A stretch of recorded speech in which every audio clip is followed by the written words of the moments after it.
num sistema de saúde tripartite, e onde quem executa são os municípios, são os estados, né?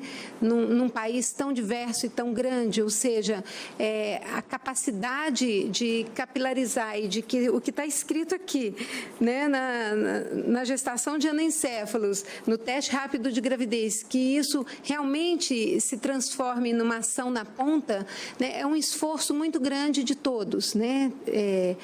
Temos feito isso continuamente, mas sabemos que existem lacunas grandes, né, nesse país. Dizer da transmissão vertical, ainda existem muitas perguntas. Qual o percentual? Qual o risco? Né? Nós sabemos que existem casos de transmissão vertical e que, nesse momento de muito mais perguntas do que respostas, a questão do uso do preservativo ele se torna imperioso durante a gravidez. Nesse sentido, o que temos feito é a compra, a ampliação da compra do preservativo feminino, né, para que as mulheres tenham autonomia e possam usar o preservativo feminino para além das populações específicas de prostitutas e outras populações vulneráveis, mas que esteja amplamente distribuídos nas unidades básicas de saúde.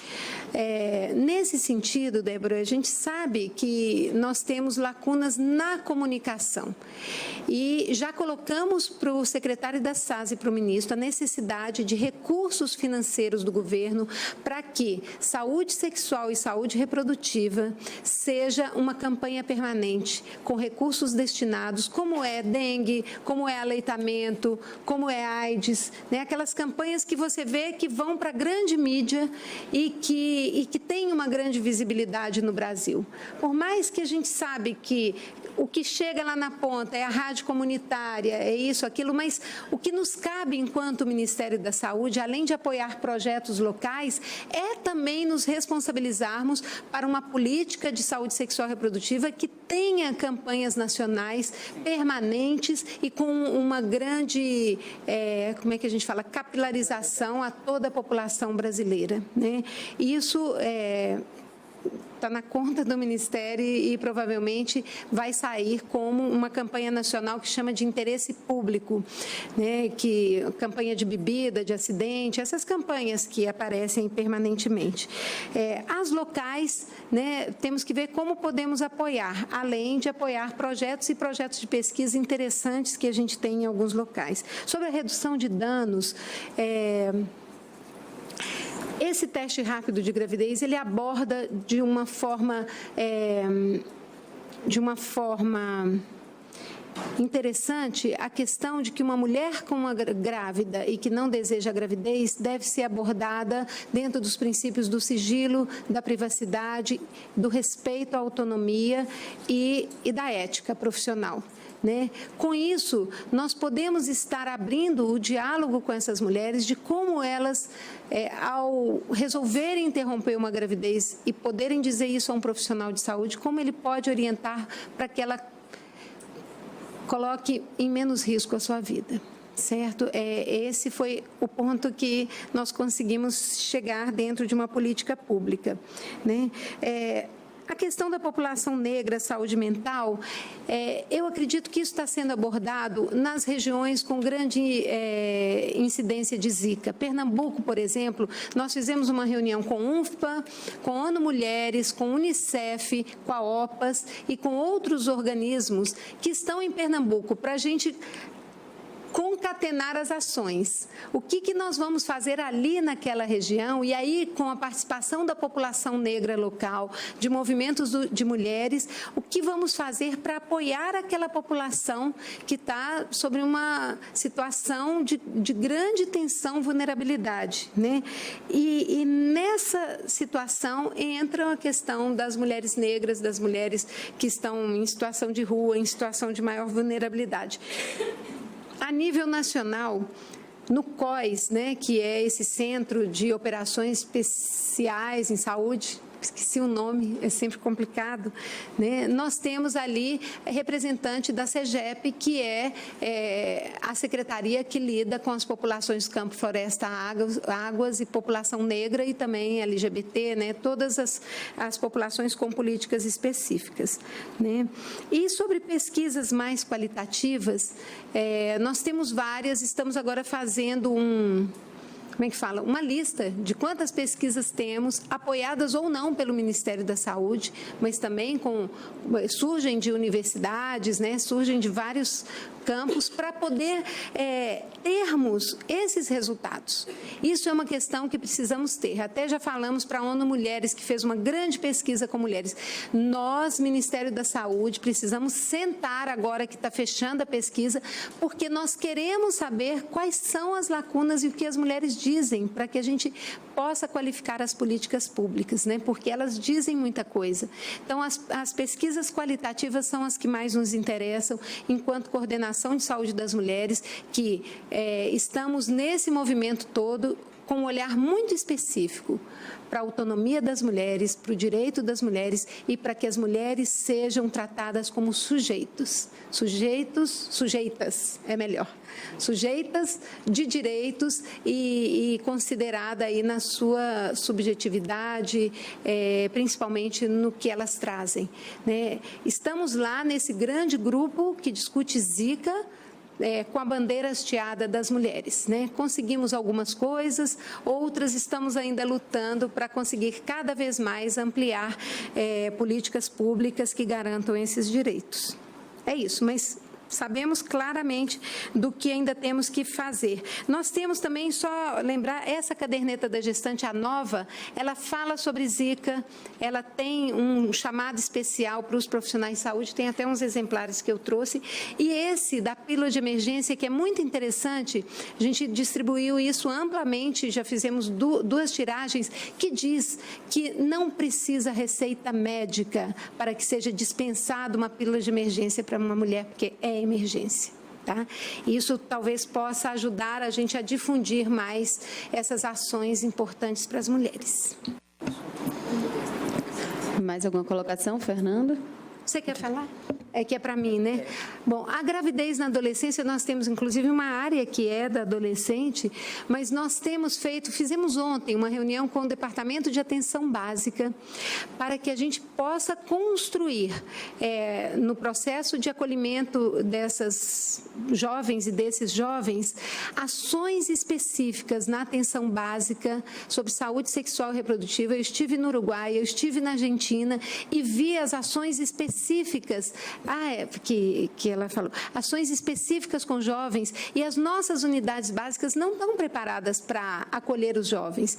Então, que possa construir espaços protegidos, semanais, quinzenais, mensais, para que os jovens possam ir nas UBSs ou que as UBSs possam ir junto aos jovens, né, para discutir sobre saúde sexual e reprodutiva, com metodologias mais ativas, né, mais próprias para uma linguagem, né, que chegue até aos jovens, para que se amplie aí muito essa questão do acesso à informação e, inclusive, aos métodos nessa população, que é justamente a mais, a que menos vai, né, nas unidades de saúde. Muito boa a intervenção aí da colega, como é que ela chama?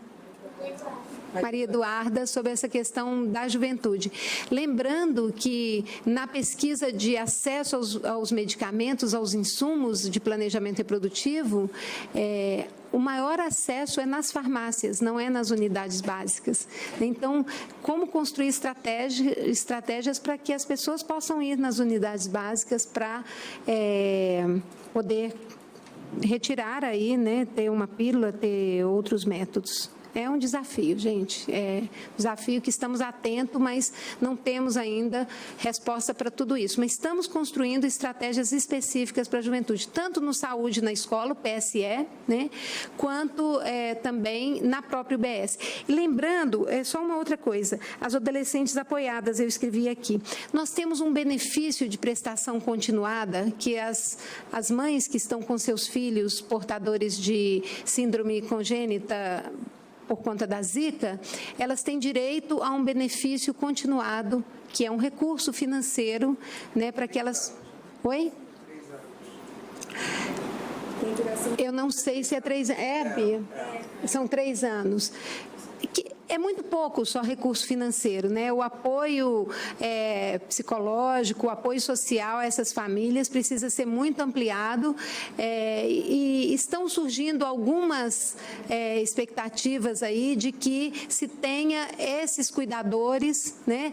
E mais que isso, não sei se vocês conhecem uma iniciativa que chama Mãe Social, do Trevo de Quatro Folhas, que é lá de Sobral, do Ceará, que são mulheres da comunidade que apoiam mulheres no puerpério, recebem aí uma bolsa, alguma coisa para isso, mas de acordo com... Elas são acionadas pelas UBSs e elas ficam apoiando fisicamente, para fazer comida mesmo, para ajudar a cuidar da criança, da casa, para mulheres em situação de vulnerabilidade no puerpério. Reduziu em muito a mortalidade infantil e também o sofrimento dessas mulheres. Nós já colocamos isso para algumas empresas, porque isso é feito em parceria com empresas, porque é um recurso que pode ser acionado via empresa, e estamos discutindo isso com alguns parceiros para que, em situação de vulnerabilidade, se tenha estratégias como essa para apoiar essas mulheres, junto com as equipes de unidade de saúde da família, né? Mas é uma estratégia a mais para essas mães adolescentes que devem ser apoiadas, não só financeiramente, mas também amplamente apoiadas. E eu queria aqui trazer, acho que, 3 elementos que complementam aquilo que Esther trouxe e que focam muito na gravidez na adolescência, e acho que essa oportunidade de estar discutindo no contexto da epidemia do Zika, essa questão que vai muito além da epidemia, que é o acesso de adolescentes e jovens aos serviços, às orientações e aos insumos de saúde sexual e reprodutiva. Primeiro, enfatizar isso que Esther coloca sobre a importância de que os serviços sejam amigáveis a adolescentes e que a atenção garanta o sigilo, a privacidade, o respeito e o reconhecimento dessas pessoas como sujeitos de direito, independente da fase de desenvolvimento que elas estão, né? Porque o processo, as ações de proteção de adolescentes e jovens não podem prescindir também as ações de construção e ampliação do repertório dos seus direitos e construção de uma autonomia informada, de uma autonomia que seja efetiva. Então, a gente precisa considerar que são cerca de 22% dos nascidos vivos todos os anos são filhos de mães de até 19 anos. Né? Então, esse dado, ele chama a atenção da sociedade, de profissionais de educação, de saúde, das famílias, de toda a sociedade. Precisa chamar a atenção.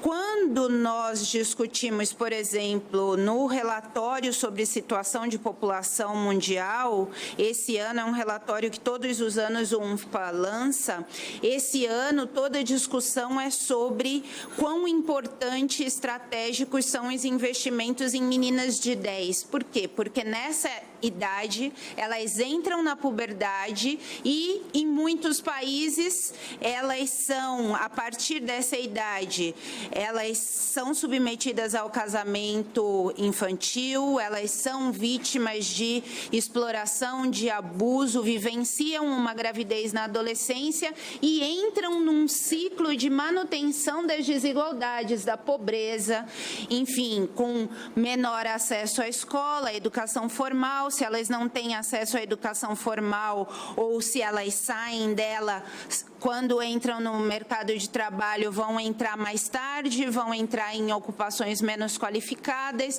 seu projeto de vida, sua trajetória de vida vai ser toda alterada em função de investimentos que poderiam ser certeiros, que poderiam ser efetivos na vida dessas meninas. Então, por exemplo, a gente falou do benefício de prestação continuada para as crianças, para as mães de crianças com a síndrome. Também nós temos um programa que é o programa recém-lançado, o Criança Feliz. Então, como trabalhar com as mães adolescentes que são mães destas crianças que são beneficiadas pelo programa, são mães do programa Bolsa Família, cujas crianças por 3.000 dias são cuidadas de uma forma diferenciada, mas como garantir um contínuo de cuidado com essas mães adolescentes, por exemplo. Né? Então, garantir ações afirmativas, ações pró-equidade para essas mães, que elas possam voltar para a escola se elas saíram, que possam ter creches para essas mães, para as crianças destas mães adolescentes que estão no programa, que elas possam, ao voltar para a escola, também ter acesso a programas de qualificação e preparação para o mercado profissional. Então, você une meios para a vida e habilidades para a vida. E você garante que essas meninas construam estratégias de autoproteção que também incluam uma nova gravidez numa outra fase da sua vida, né? Elas constroem novos projetos de vida.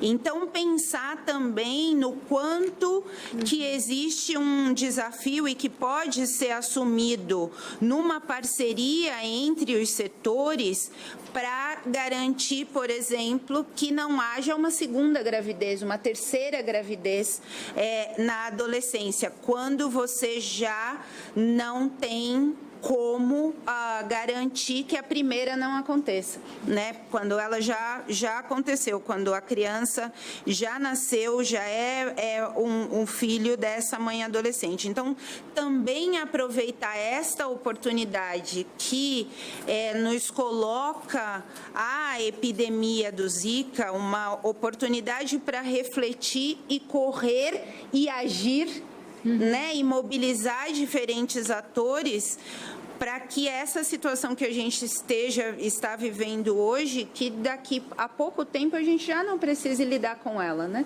Isso. Que possa ser uma transformação real. Beatriz. Eu queria só complementar, porque de manhã teve a apresentação do Ministério da Saúde, mas era mais enfocado nas ações de vigilância. E ali tem assim, uma radiografia dos estados, e ficou muito claro, por exemplo, que o estado do Rio hoje é o estado mais afetado, Mato Grosso, ela colocou mais alguns estados, Alagoas. Então, assim, eu gostaria de ver algum tipo de ação enfocada nas áreas atingidas, para essas mulheres que estão em situação de risco terem mais proteção de direitos e garantia de direitos. Então, não sei como, em qual o mecanismo, se seria junto com a PFDC, se articularia algum tipo de... eu sei que a gente vai discutir isso depois, mas eu queria só deixar isso aqui. Tá. Fernanda e Bia também. Eu vou ter que dar uns telefonemas aqui, porque tem umas coisas para resolver, mas posso ficar, né? Assim, vou fazer uns despachos e fico, né, entendendo a importância disso. Só dizer assim, que nós, da saúde da mulher, porque assim, a Zika pega o governo como um todo, né? Tem a questão do mosquito, tem a questão do repelente, tem as ações do MDS, né?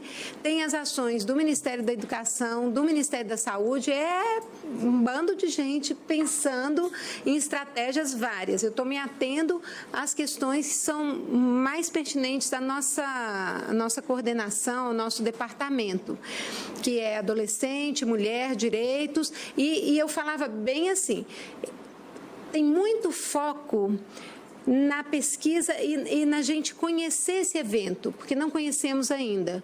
Quando que ele ataca um feto, né? Quando é que ele causa as malformações, né? Muitas questões da fisiopatologia dessa doença, como que se transmite, né? E aí nós do Departamento de Ações Programáticas e Estratégicas, a gente vem muito com a questão do cuidado, né? Nós somos da SAS.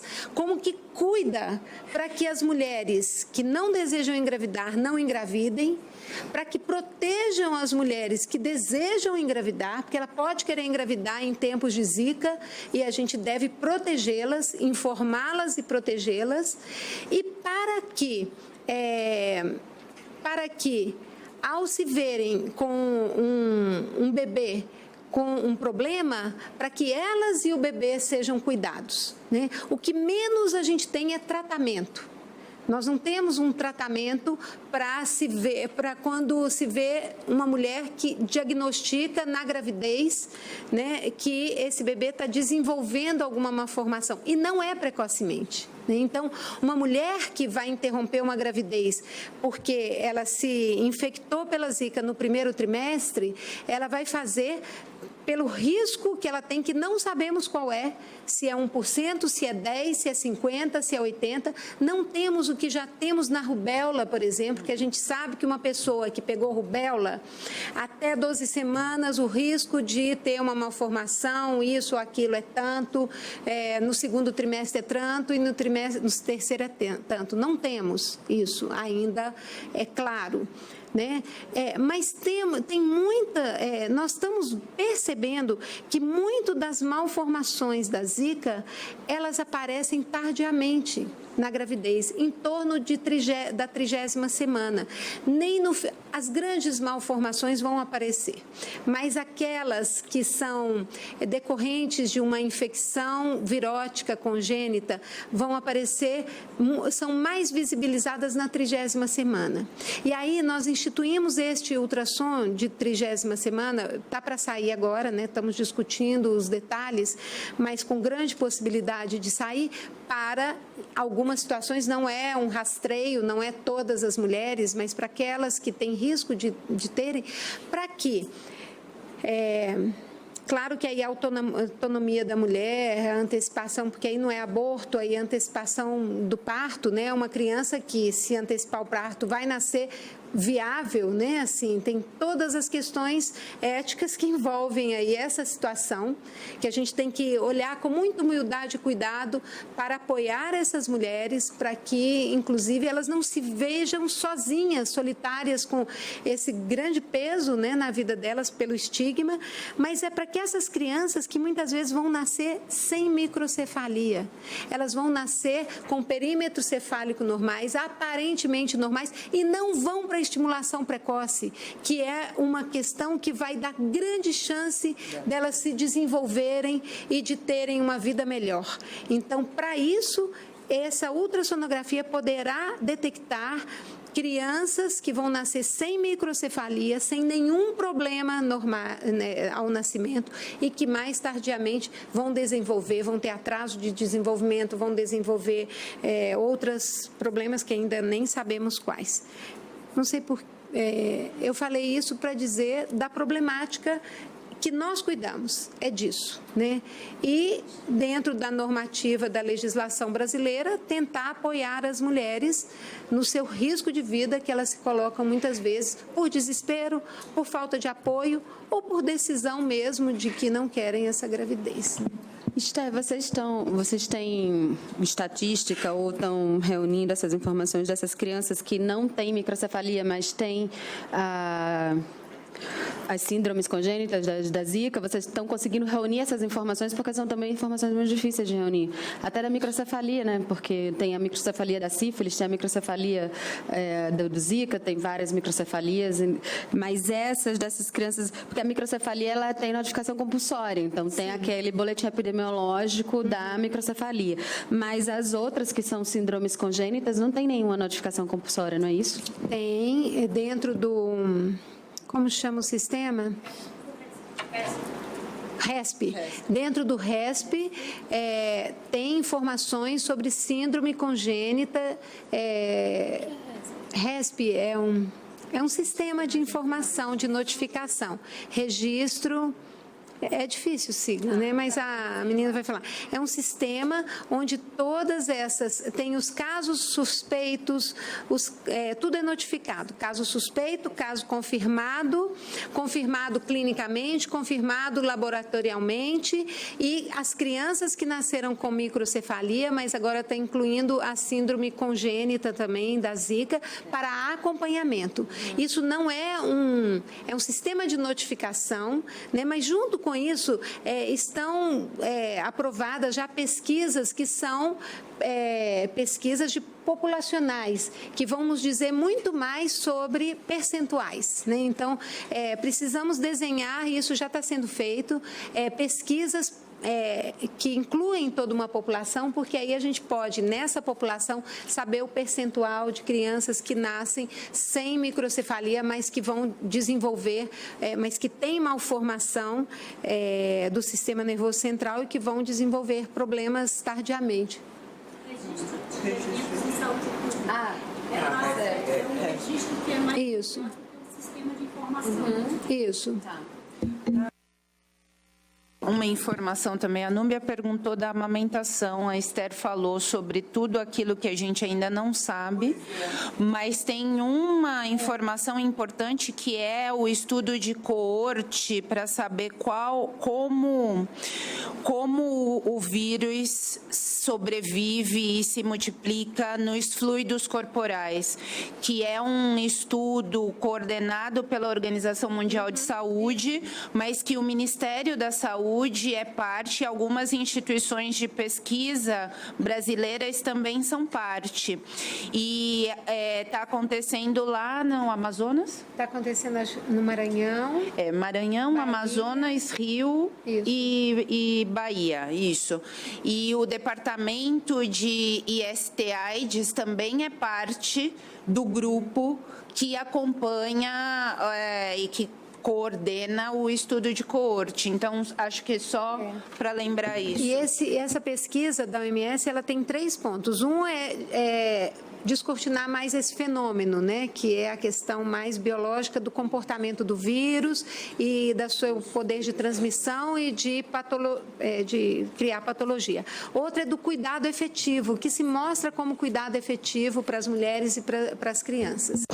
Gente, vou encerrar, porque já tem um coffee break lá fora há séculos. O café já deve ter esfriado, que a UFPA está oferecendo um coffee break para a gente.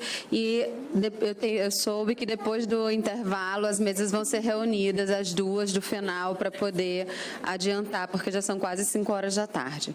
Então, vamos todos para o coffee break. Vocês peguem aqui no cantinho.